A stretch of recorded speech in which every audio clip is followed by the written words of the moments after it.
Fala galera do Trem de Pouso, sejam muito bem-vindos aqui ao nosso canal. Hoje a gente vai dar continuidade ao nosso manual de manobras, falando de uma manobra extremamente importante, em que vários cuidados precisam ser tomados, e a gente vai falar no final do vídeo também sobre os principais erros para que tu não venha a cometer eles. Então solta a vinheta e vamos falar sobre o perfil de subida.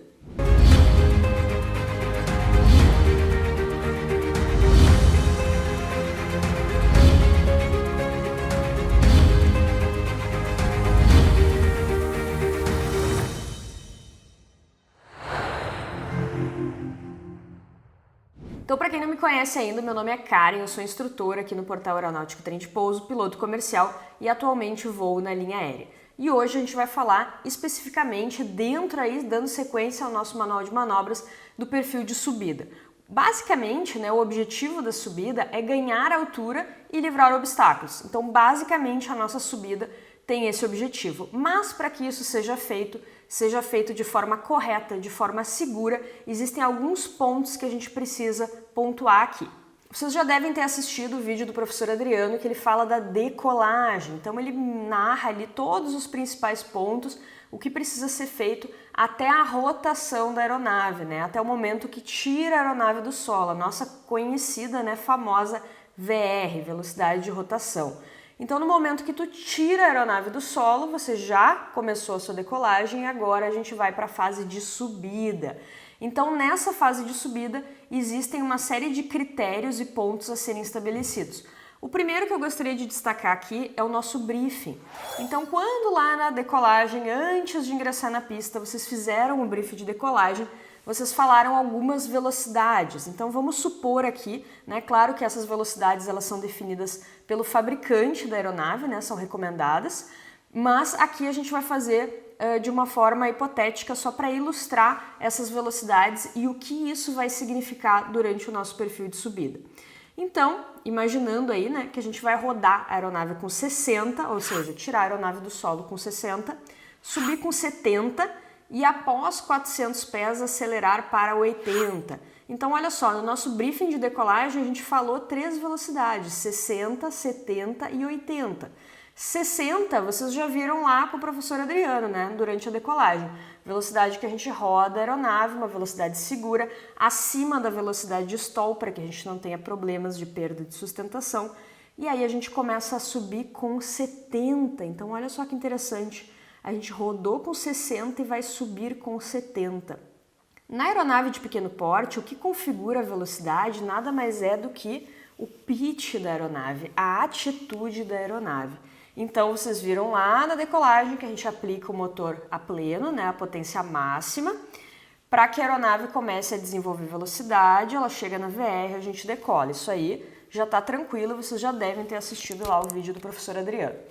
Durante a subida, a gente vai dar uma leve cedida no nariz, quase nada, para a aeronave ganhar essa velocidade. Então, ela sair de 60 e acelerar para 70. E a gente vai manter esse 70 até a altitude de aceleração, que é uma altitude normalmente, claro que vai depender do aeródromo, do aeroclube, da escola que tu está voando, mas normalmente são 400 pés AGL, ou seja, 400 pés acima do nível do solo, Por que 400? Porque 400 normalmente já é uma altitude de segurança, onde tu já está livre de obstáculos, e aí tu pode baixar um pouquinho mais o nariz da aeronave para acelerar para a nossa próxima velocidade. Então, se a gente rodou com 60, subiu com 70 e após 400 pés acelerou para 80. Então, vejam que essa acelerada, tanto de 60 para 70, lá próximo do solo, quanto de 70 para 80, ela é feita cedendo um pouquinho o nariz da aeronave, porque na aeronave de pequeno porte a gente sempre vai controlar a velocidade da aeronave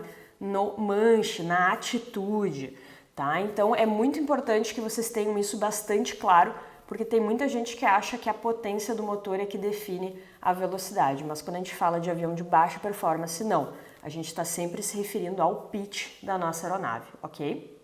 Então percebam que essas velocidades, na verdade, elas estão associadas a ângulos, Então se a gente estivesse aqui, no nosso exemplo fictício da nossa aeronave, ela rodou com 60, ela baixou um pouquinho, é pouca coisa, tá? Ela baixou um pouquinho o nariz, acelerou para 70, subiu e após 400 pés ela vai baixar um pouquinho mais o nariz. Então percebam que quando ela roda, ela tá com... Quando a gente está na primeira velocidade, rodou já acelerou para 70. Esse ângulo aqui, ó, é o ângulo, é a velocidade de máximo ângulo de subida. E aí lembra lá no piloto privado o que significava o ângulo de subida? Livrar obstáculos. Então a gente sobe com um ângulo maior com o objetivo de livrar os obstáculos que possa vir aqui. Passou 400 pés a AGL, né, above ground level, acima do nível do solo, a gente já está numa altitude de segurança, então a gente pode baixar um pouquinho o nariz e acelerar mais a nossa aeronave. Então, o que é? A VR, beleza, saiu do solo, bem tranquilo, né? O que é a segunda velocidade que a gente emprega? Nada mais é do que a velocidade de máximo ângulo de subida, ou de melhor ângulo de subida. E depois, lá em cima, acima de 400 pés, quando a gente baixa o nariz, nada mais é do que a velocidade de razão de subida. Lembra lá do piloto privado? Então, o ângulo de subida é livrar obstáculos, razão de subida, subir mais rapidamente. Então, percebam que o que vocês falam no briefing, muitas vezes o aluno fala de forma automática, e ele não percebe que isso, na verdade, significa inicialmente o ângulo de subida e depois a razão de subida. Tranquilo, né? A gente precisa lembrar também que durante a decolagem, a professora Adriana explicou lá em detalhes para vocês a questão do torque, então não vou me ater a isso, mas durante a subida o torque continua existindo. Então a gente precisa manter o pedal levemente acionado ali, o pedal direito, para compensar o efeito do torque, a reação do efeito do torque que vai acontecer para a esquerda. Então a gente vai manter aquele pedalzinho ali levemente pressionado à direita para manter o alinhamento da nossa pista. Lá nos 400 pés, na altitude de segurança que eu mencionei para vocês, na altitude de aceleração, o que normalmente vai ser feito, tá?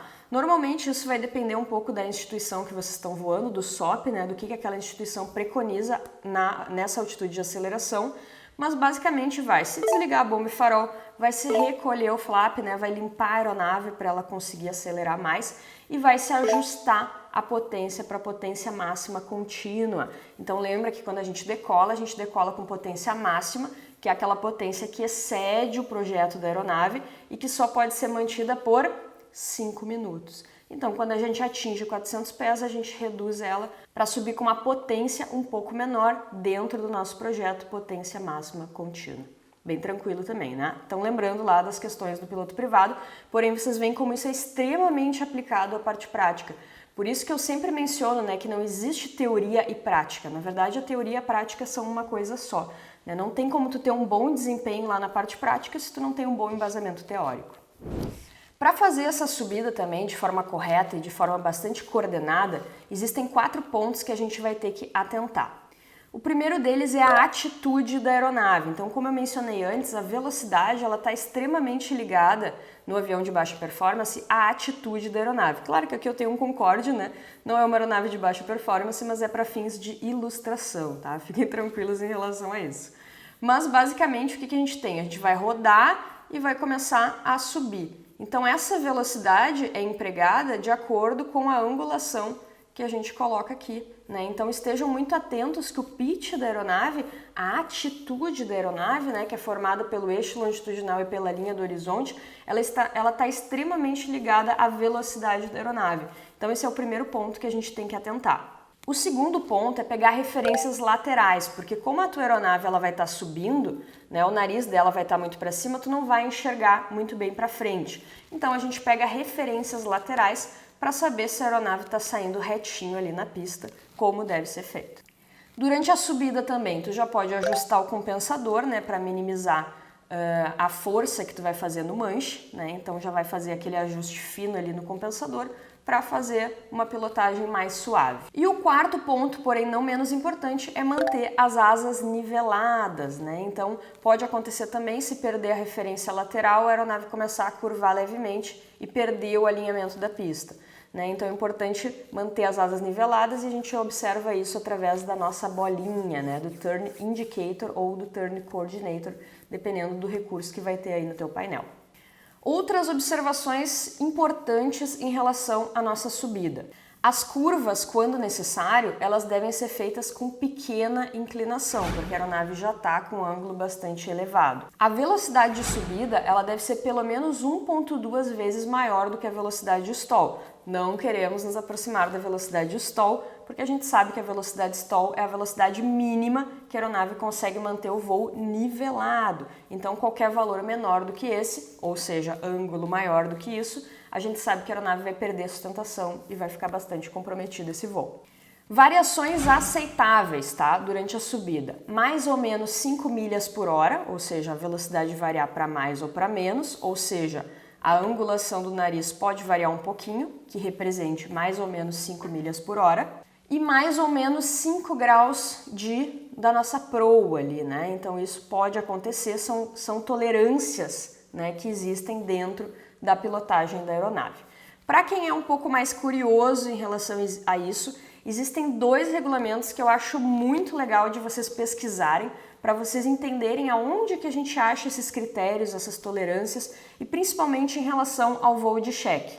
Esses 2 regulamentos vão dar um bom norte para quem está do lado do aluno, né? Para quem está ali tentando acertar, sabendo o que pode, o que não pode e também saber como que tu vai ser avaliado, né? Isso é extremamente importante. Então a gente tem a instrução suplementar 141007, que ela vai trazer todos os procedimentos relativos à instrução de voo. É um documento bem completo, bem atualizado aí, fonte da ANAC.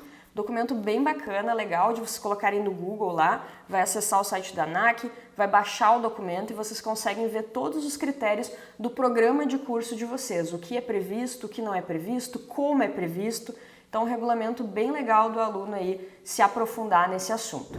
E o segundo documento que eu gostaria de mencionar aqui é a Instrução Suplementar 00002. Esse documento ele traz todos os requisitos e as tolerâncias, como que eu mencionei aqui, a respeito do voo de cheque. Então lá tem todos os critérios para o qual tu vai estar te preparando. Então é legal saber quais são as regras do jogo que tu está jogando. Então vocês podem ver que a subida, por mais que ela seja curta, e muitas pessoas pensem, é só subir, né? Existe uma série de pontos aí a serem observados para que o teu voo fique redondo, né? Para que ele fique dentro de uma proficiência aceitável e que tu faça aí uma decolagem e uma subida de acordo com o que é pré-estabelecido. E como prometido aí, então, agora os erros mais comuns que os alunos cometem durante o perfil de subida. Tentar caçar o velocímetro, né? Então o aluno não conhece o pitch da aeronave ou não está familiarizado com a atitude de subida da aeronave, né? A visualização, né? Importante ali no voo visual a gente fazer o scan flow dentro da cabine, mas principalmente fora, né? Então se acostumar com a atitude da aeronave, esse ponto aqui é o ângulo correto de subida. Então não ficar dependente ali, né, do velocímetro, de ficar caçando o velocímetro, até porque o velocímetro tem um certo delay, né, tem um certo atraso ali, então voar sempre a partir do pitch e o velocímetro é simplesmente um feedback se tu tá no pitch correto de subida. Aplicar muito profundor, tendo uma pressão excessiva lá no profundor no momento da subida. Então o aluno rodou, né, tirou a aeronave do solo e continua puxando, tá? Não façam isso, tá? Lembra que tem que dar uma leve cedida para ele acelerar e aí continuar subindo no ângulo correto. Então é normal, né, essa magnitude de comandos no início, o instrutor vai estar atento ali, né, ajudando vocês e narrando principalmente, né, o que vocês devem fazer até que vocês estejam acostumados com esse ambiente operativo. Mas é um erro comum aí o aluno querer puxar muito para subir e tem que ficar atento aí porque a gente sabe que elevados ângulos de ataque a gente se aproxima da velocidade stall, que torna muito perigoso, principalmente próximo do solo, ok? Outro ponto relacionado ainda ao profundor é na hora do nivelamento. Então o aluno vai nivelar, né, terminou a subida, vai iniciar o nivelamento, ele pressiona muito, né, o manche para baixo, ele aplica uma pressão excessiva no nosso profundor e isso pode causar um G negativo, né, inclusive, né, dando aquela percepção de flutuar, né, dentro da cabine em função da variação ali do fator de carga. Também durante a decolagem é normal o aluno aplicar muito pedal ou pouco pedal para corrigir o torque, né, durante a subida, isso pode acontecer também. Fixar a atenção no nariz da aeronave, esquecendo de fazer a visão periférica ali, né, focar na visão periférica, nos instrumentos.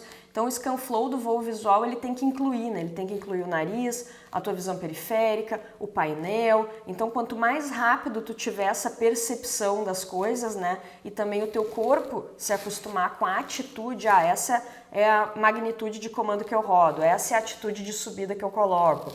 No nivelamento, essa vai ser a magnitude de comando. Então, claro que isso vai variar de aeronave para aeronave, né? Ainda a gente tem as questões de pressão, temperatura, altitude, mas tudo isso tu vai te acostumar e o teu instrutor com certeza vai estar bastante atento a isso, principalmente nas primeiras horas de voo.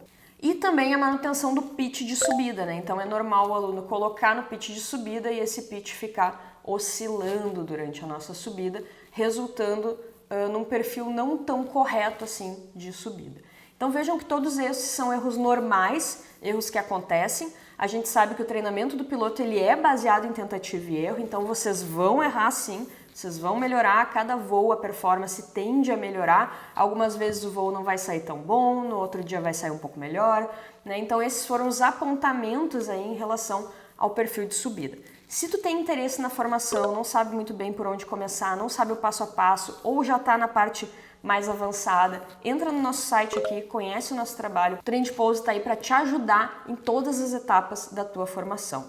Nos segue lá também no Instagram, ativa o sininho aqui para receber todo o vídeo que sai no nosso canal e não perder absolutamente nada. Espero que esse vídeo tenha te ajudado. Treino de Pouso baixado e gravado e eu te vejo no próximo vídeo.